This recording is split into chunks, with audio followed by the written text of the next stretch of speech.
Mapagpalang araw. Nakagawa na ba kayo ng ganito? Tara, samahan nyo ko. Gawa tayo ng Vietnamese shrimp rolls.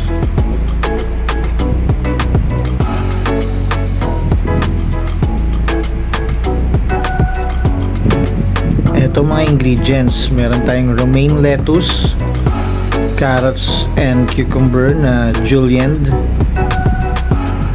vermicelli noodles, dahon ng sibuyas, basil leaves, wansoy, and shrimps. Ito naman po yung rice paper natin. Ayan, ito po yung gagawin nating pinakapambalot ng ating mga gulay. Ayan. Ayan. Mabibili nyo naman po yan sa grocery. Madali lang po makita yan. Ayan. Sa paggawa nito, ididip lang natin siya sa tubig. Ayan, ganyan po. Nating ibabad kasi pag binabad natin so sobrang lambot, so i-dip lang natin ng ganyan, dali lang, tapos ilatag na natin. Yan, tapos isa-isa na nating ilalagay yung mga gulay natin. Siyempre unahin natin yung romaine lettuce.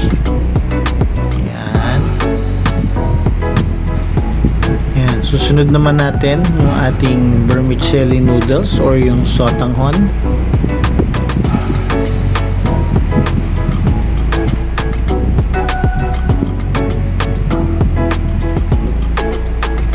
Next, yung naman pong ating pipino.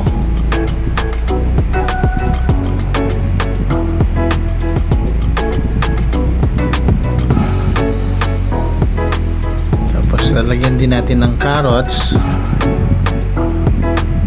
Ayan. Ayusin lang natin sa lansan. Ayan.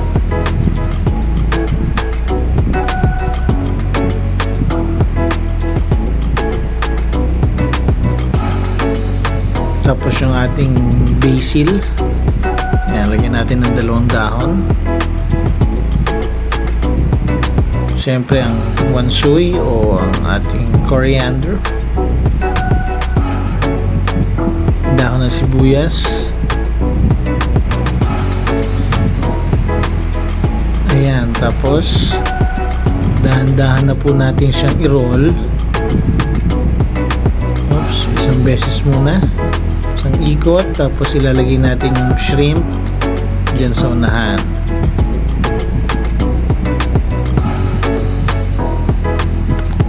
Okay, tapos tupi na po natin sa mga gilid.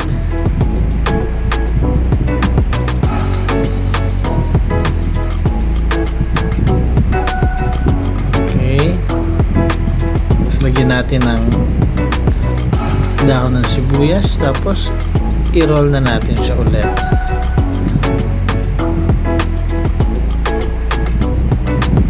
Okay, yan na po siya. Tapos pwede na natin siyang hiwain sa gitna.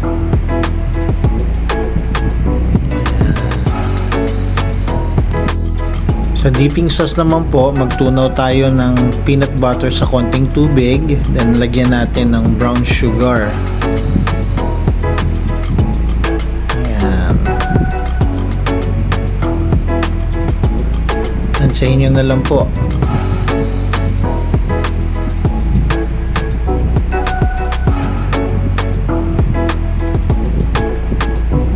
Tapos lalagyan natin siya ng oyster sauce.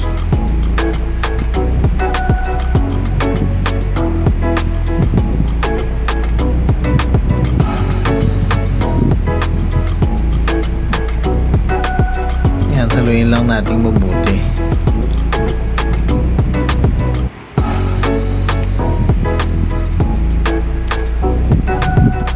Tapos lagyan po natin ng rice wine vinegar. Actually, dapat po ang ilalagay ay lime. Since wala po akong nabiling lime, pwede naman pong option ng vinegar. Ayan. Tapos, lagyan po natin ng red na sili.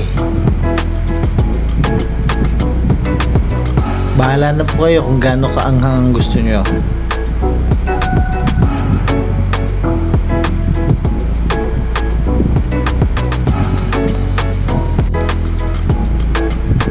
Haluin lang uli natin.